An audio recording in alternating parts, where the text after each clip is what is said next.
No crush. Ooh, that is, you know what?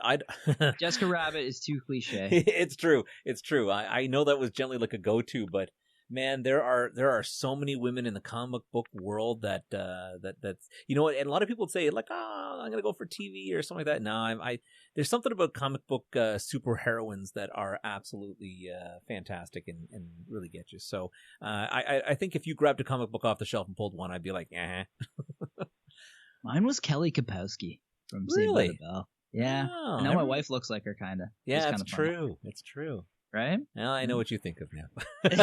Now she does too. Oh, there's like not even 2 episodes that go by that you're going to get yourself in trouble in this show, man. No, every time. Yep. Yeah. And the last question, what is the favorite podcast that you've been on in the last 12 hours?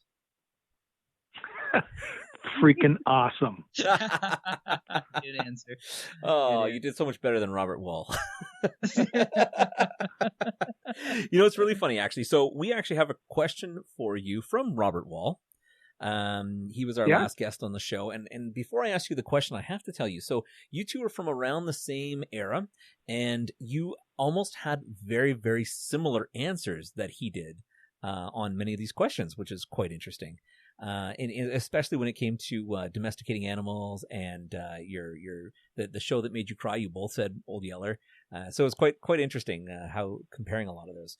But he had a very specific question that he wanted to ask you, and I have to paraphrase it because it was a very, very long question, and I had to kind of understand where he was going with this, because his question basically was, with a lot of the problems that are happening in the U.S., do you feel, or would you agree with him, that creating a form of draft, now not a military draft, but just a service draft, for U.S. citizens to have to spend 1 year with others from all over the country to do something for America would make America better?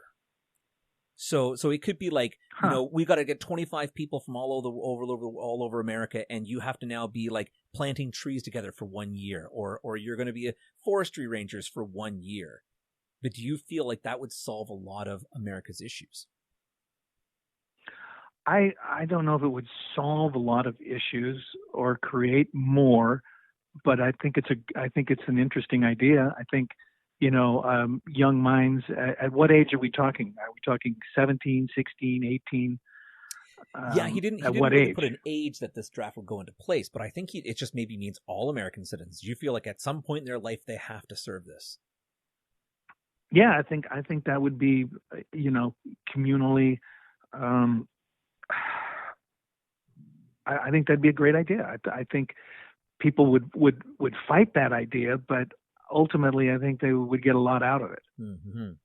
Now, I don't know if it's just being a Canadian or if it's just a person being myself.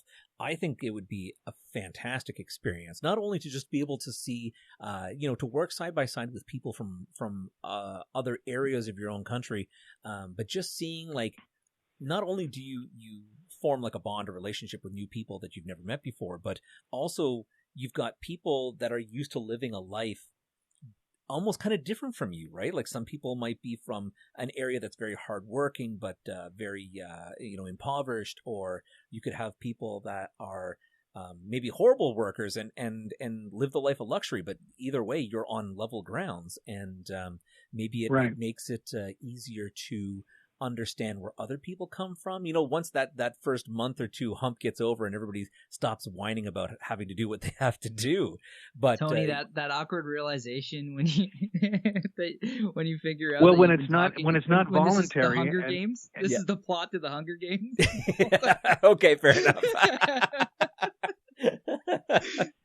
Damn Hunger Games. Sorry, Richard, what were you going to say? I was going to say, when it's not voluntary, when you know that you have to do this, you know, I think that there's a compliance, a little bit more of a sense of, okay, all right, let's do this. That's very interesting. Yeah. Excellent. Well, Richard, thank you very much for taking the time out of your busy day and being on our show. You're welcome. Yes. Awesome. Enjoy. Thank you so much. We loved it. Have a great day. You too. Thanks. Bye. Bye. Bye-bye. So this is a good time for us to pitch our social media. You could get us on our website. Thefap.ca. On Twitter. Is the Fap4. You can get us on Instagram.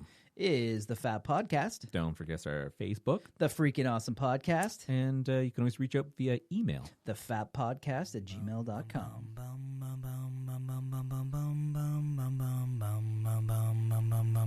I'm on the air, we got this podcast. Not again. Wicked sweet.